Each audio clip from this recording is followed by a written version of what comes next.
I'm Aleksandra Kozawska. I'm a service and strategic designer at BBVA. This is my daytime job. My part-time job and my hobby is space.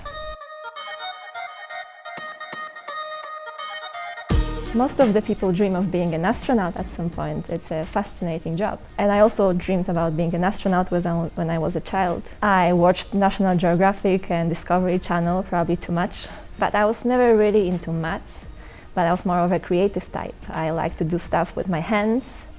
So a natural choice was design for me. I did product design and then went into service design and design innovation for my master's. And then got an opportunity to work for the European Space Agency at the European Astronaut Center, which was amazing because I got to work with the astronauts on the basic astronaut training, designing materials and interfaces for the astronaut instructors.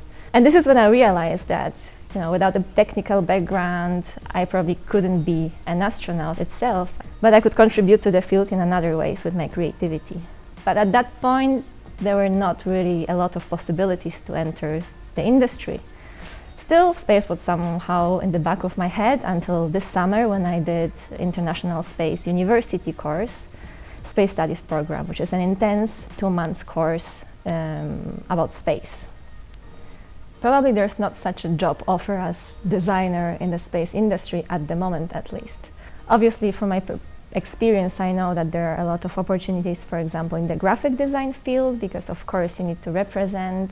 But I think there's a scope for more strategic approach and more process-oriented approach that design can contribute as well to this field. One of the examples was the project that I did in the International Space University, where I collaborated with engineers, medical doctors, pilots, lawyers. Using design tools and design process, we managed to solve a relatively complex problem in a short amount of time. So I think this is where design can contribute now and in the future, tackling with the problems of the industry. That is basically what every industry is going through a little bit, but the space industry at the very moment is just starting this transformation. When we think about space, we probably have an image of Apollo astronauts walking on the moon. But of course, space is so much more. It's not only human spaceflight, but also satellites, which is basically where the most money and the most industry is at the moment.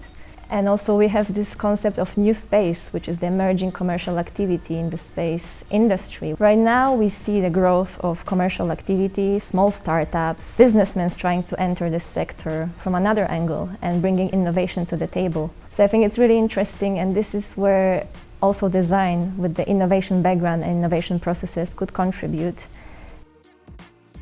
Sustainability is another topic that I find there's a different approach how it is understood here on Earth and in the space industry. In space, historically, it was very much cost-driven. Of course, sending things to space is very expensive, and repairing them in space is even more expensive, and bringing them back it's even more expensive. So it was kind of a natural choice that things that were no longer in use or run out of fuel or the mechanism stops working, they were just deorbited into the atmosphere where they got burnt, hopefully, or went into graveyard orbit where just remained trash. And this caused a huge problem that we have right now, which is the space debris.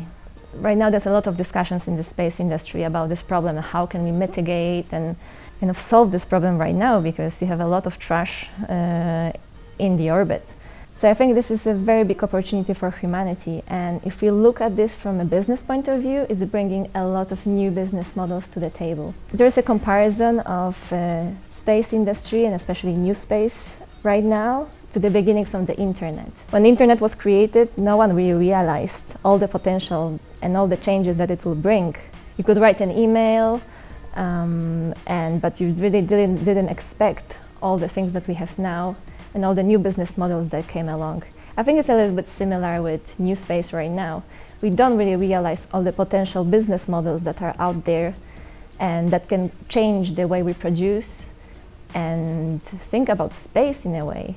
I think we are right now at the moment in the space industry that we are almost just like writing the first email.